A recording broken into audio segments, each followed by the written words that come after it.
Salve, sono Enrico Aceti e insegno all'Accademia di Belle Arti di Bologna. Oggi ci occupiamo nello specifico dei pavimenti in legni, o meglio conosciuti come parquet, parchetti o wood floor in inglese.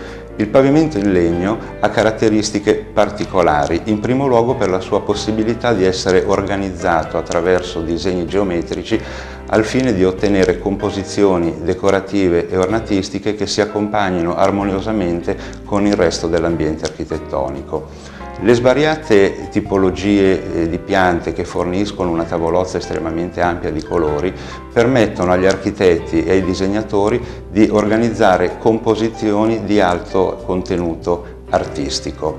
Ad esempio, vediamo in queste immagini alcune tipologie tradizionali di pavimenti in legno costruiti su quadrotti, cioè su figure quadrate con i lati uguali.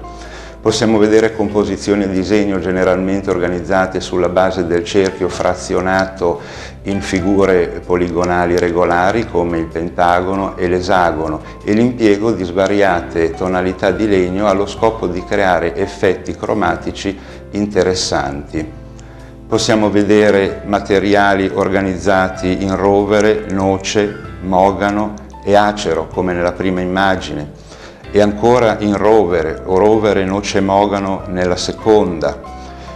Alcune composizioni a disegno come nella terza, rovere, noce, mogano e acero. Nella quarta il rovere, ancora il noce e l'acero, organizzati con spicchi basati su un'organizzazione quadrangolare e con effetti di controvenatura che restituiscono un particolare effetto di profondità al pavimento messo in opera. Abbiamo anche particolari esempi di alto contenuto artistico nel periodo che va dal Settecento al Novecento. Purtroppo, dopo i primi decenni del Novecento, la pratica di comporre particolari disegni ad alto contenuto artistico e compositivo è via via venuta meno a fronte della estrema industrializzazione nella produzione di questi pavimenti, mettendo tuttavia in disparte quelle che erano le antiche maestranze degli artisti disegnatori e operatori in questo settore.